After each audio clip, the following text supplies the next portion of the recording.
오늘 저와 여러분들 함께 묵상할 말씀은 요한복음 1장 19절에서 34절입니다. 같이 읽겠습니다. 유대 사람들이 예루살렘에서 제사장들과 레위 지파 사람들을 요한에게 보내어서 당신은 누구요? 하고 물어보게 하였다. 그때 요한의 증언은 이러하였다. 그는 거절하지 않고 고백하였다. 나는 그리스도가 아니요 하고 그는 고백하였다. 그들이 다시 요한에게 물었다. 그러면 당신은 누구란 말이요? 엘리야요? 요한은 아니요 하고 대답하였다. 당신은 그 예언자요? 하고 그들이 물으니 요한은 아니요 하고 대답하였다. 그래서 그들이 말하였다. 그러면 당신은 누구란 말이요? 우리를 보낸 사람들에게 대답할 말을 좀 해주시오. 당신은 자신을 무엇이라고 말하시오? 요한이 대답하였다. 예언자 이사야가 말한 대로 나는 광야에서 외치는 이의 소리요 너희는 주님의 길을 곧게 하여라 하고 말이요. 그들은 바리새파 사람들이 보낸 사람들이었다. 그리고 또 요한에게 물었다. 당신이 그리스도도 아니고 엘리야도 아니고 그 예언자도 아니면 어찌하여 세례를 주시오? 요한이 대답하였다. 나는 물로 세례를 주오. 그런데 여러분 가운데 여러분이 알지 못하는 이가 한 분 서 계시오. 그는 내 뒤에 오시는 분이지만 나는 그분의 신발끈을 풀 만한 자격도 없어. 이것은 요한이 세례를 주던 요단강 건너편 베다니에서 일어난 일이다. 다음 날 요한은 예수께서 자기에게 오시는 것을 보고 말하였다. 보시오, 세상 죄를 지고 가는 하나님의 어린 양입니다.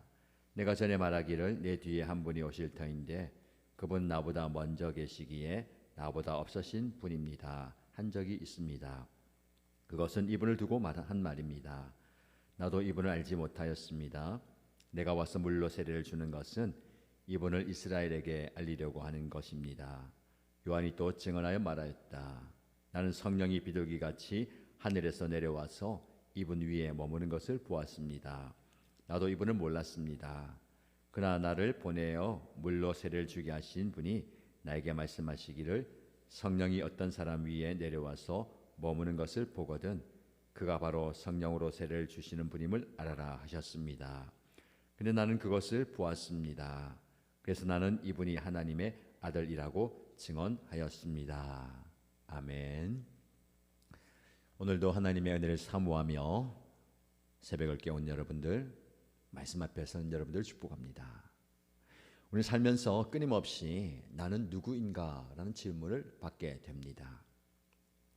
직함이나 소유 혹은 내가 이룬 업적, 그것이 곧 나라고 생각하면서 그걸 증명하기 위해서 애를 쓰며 살지요.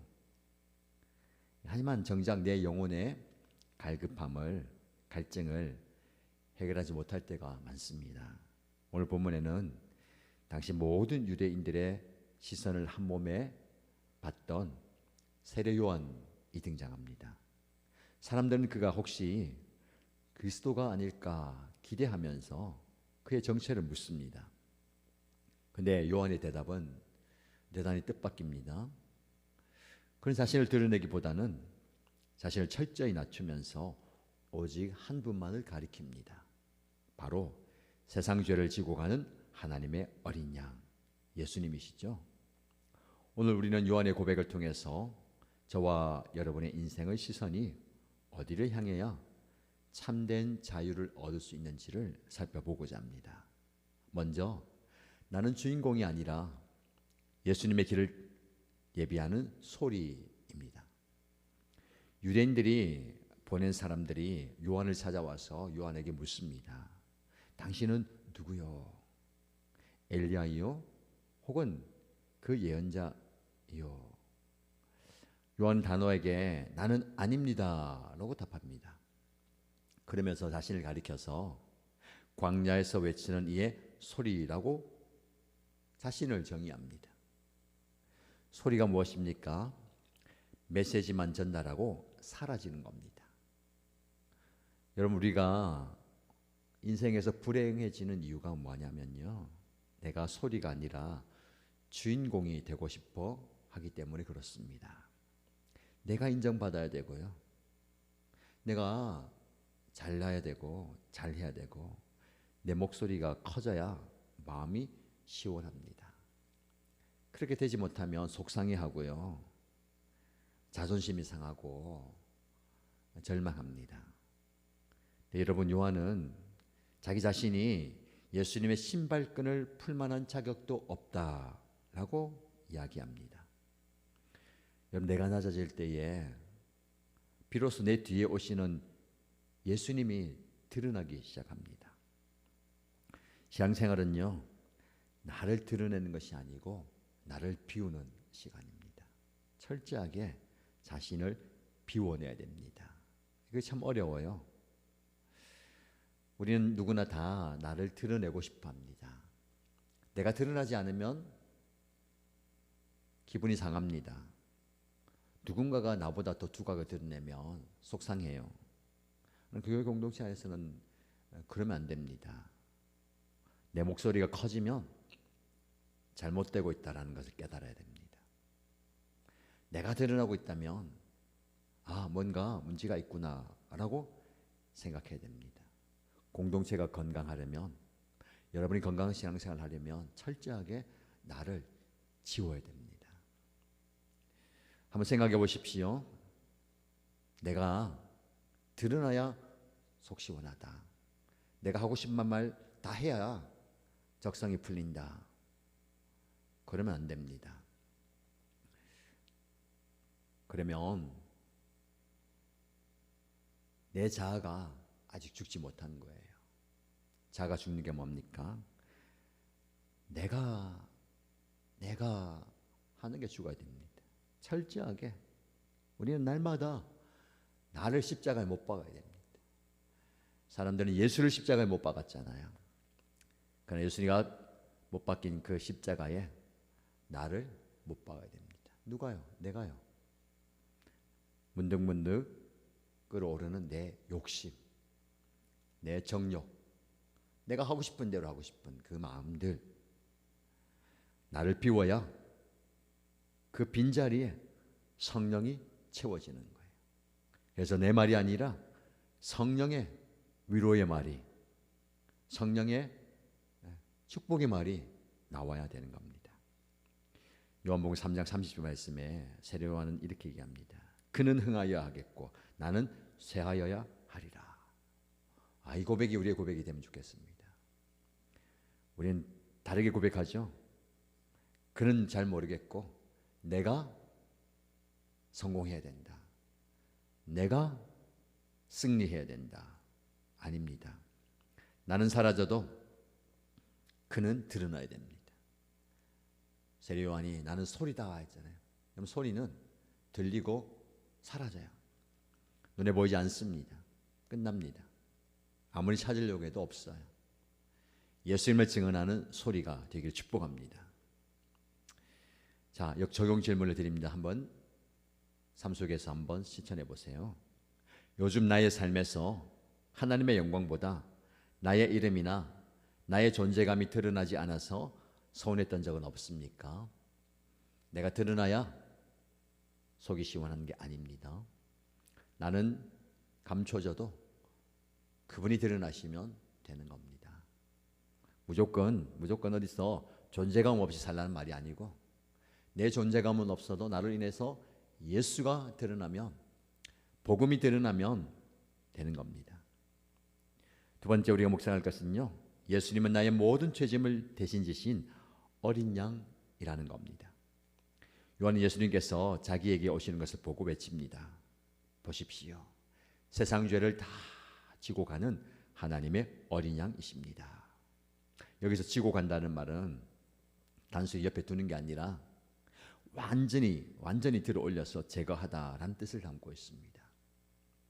여러분, 예수님이 우리의 모든 죄를 다 지고 가시는 분입니다. 구약 시대에는요, 이스라엘 백성들이 죄를 지으면 어린 양에게 안수해서 자신의 죄를 전가해서 그 양이 대신 죽었습니다. 근데 그 예수님이 바로 그 희생 제물이 되어서 우리가 해결할 수 없는 과거의 상처와 현재의 고통과 미래의 심판이라는 무거운 죄짐을 당신의 어깨에 다 짊어지셨습니다. 여러분 십자가를 지고 간다는 것이 그 상징이에요. 그 가련한 어깨, 상처 입은 몸으로 그 무거운 십자가를 지고 가잖아요. 그 십자가가 얼마나 무거웠으면 당신이 그걸 못 들고 가서 다른 사람이 들고 가는 그 육신의 한계를 넘어서는 그런 짐입니다.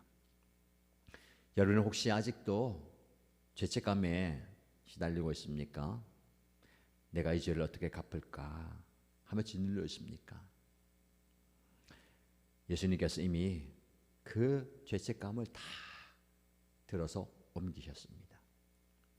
여러분의 무거운 짐은 무엇입니까? 세상의 염려를 다 지고 있습니까? 내 인생의 미래에 대한 불안과 걱정을 다 지고 있습니까? 그게 너무 무거워서 잠을 못 이루고 일이 손에 잡히지 않고 어떻게 해야 될지 알지 못합니까? 여러분, 주님께 맡겨야 됩니다. 예수님이 우리의 주인이라면요, 예수님이 우리를 책임지셔야 됩니다. 여러분이 책임지려고 하니까 그 짐이 너무 무거운 거예요. 물론 가장으로서, 부모로서 그 짐을 져야 됩니다. 책임감이 있잖아요. 근데 그걸 다 내가 지고 가야 된다. 그러면 안 됩니다. 우리의 죄짐을, 수고하고 무거운 짐을 예수님께 맡기시기 바랍니다. 그분이 그걸 위해서 고통당하셨고 오셨어요. 이사야 53장 5절 말씀에 그가 찔림은 우리의 허물 때문이요 그가 상함은 우리의 죄악 때문이라. 그가 고통을 당함으로 우리가 나음을 입었고 그가 징계를 받음으로 우리가 깨끗하게 된다 말씀하십니다. 그분의 상처와 아픔과 고통이 그냥 당하신 게 아니에요. 우리가 감당할 수 없는 그 무게를 당신이 지신 겁니다. 이 말씀을 기억하면서 이 적용 질문을 마음에 한번 새겨보십시오. 나는 여전히 예수님께 맡기지 못하고 내 어깨에 짊어지고 있는 인생의 죄짐이나 염려의 짐은 무엇입니까? 여전히 내가 해결해야 된다 생각하면서 그걸 억지로 붙들고 있진 않습니까? 그걸 내어 맡기는 저와 여러분 되시길 축복합니다. 세 번째 우리가 묵상할 것은요, 예수님은 성령으로 우리를 새롭게 하시는 하나님의 아들이십니다. 요한은 예수님이 단순히 도덕적인 스승이나 성령으로 세례는 따라야 할 지도자로 말하는 게 아닙니다. 그는 이렇게 얘기합니다. 그분은 성령으로 세례를 주시는 분입니다. 요한이 물세례를 줬거든요. 이 물세례는 회개를 촉구하는 시스템의 의미입니다.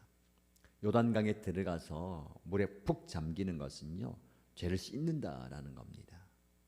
예수님께서 이제 성령 세례를 주시는데 이것은 우리 존재 자체를 완전히 새롭게 하는 변화의 능력이에요. 성령의 세례가 필요한 이유가 여기에 있습니다. 우리는 스스로 변화할 수 없습니다. 결단하지만 바뀌기 어려워요. 성령이 임할 때에 우리는 완전히 새롭게 변화됩니다.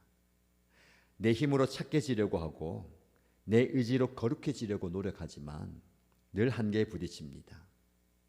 그렇지만 비둘기같이 임하시는 성령님이 우리를 완전히 덮으실 때에 우리는 비로소 하나님의 아들 예수 그리스도의 성품으로 닮아갈 수가 있습니다.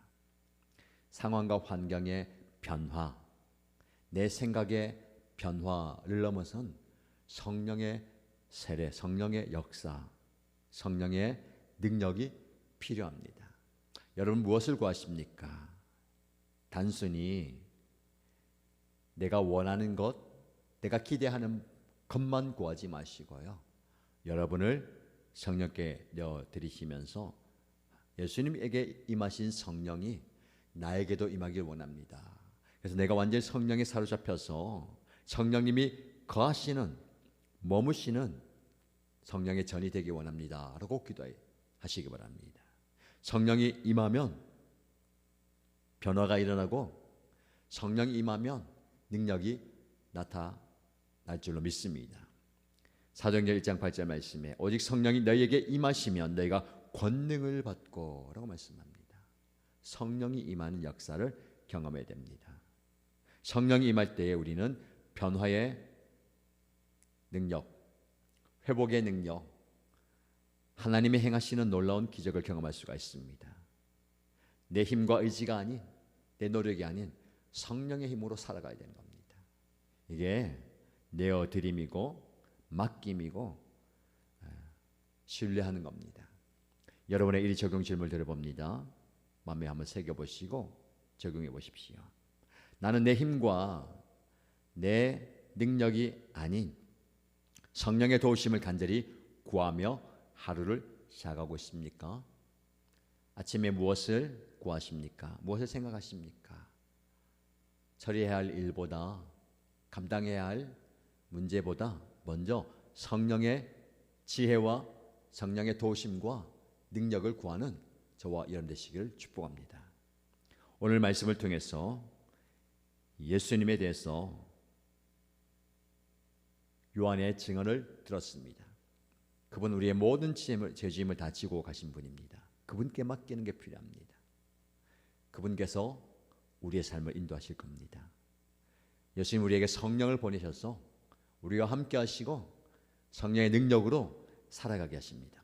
오늘 하루, 올해 성령의 능력 가운데 승리하는 저와 여러분 되시기를 주님의 이름으로 축복합니다. 함께 기도하겠습니다. 첫 번째 기도 제목 드립니다. 먼저 나는 나의 정체성을 소리로 고백하며 예수님만 높이는 겸손을 주옵소서라고 기도하겠습니다. 내 목소리를 높이는 것이 아니라 나를 통해서 예수님이 드러나게 하시고 복음이 드러나게 하여 주옵소서라고 기도하십시다.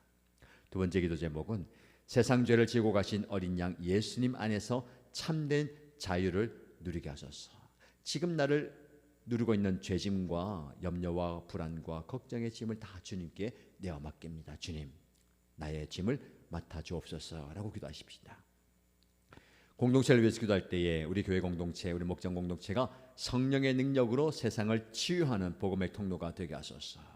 나를 포함한 우리 가족들, 우리 목장 식구들과 우리 일신 가족들이 성령의 능력을 경험하게 하시고 성령에 사로잡혀서 살아가는 성령의 사람이 되게 하여 주옵소서라고 기도하겠습니다. 이 기도 제목으로 기도하시고요. 개인의 기도 제목으로 간절히 함께 기도하겠습니다.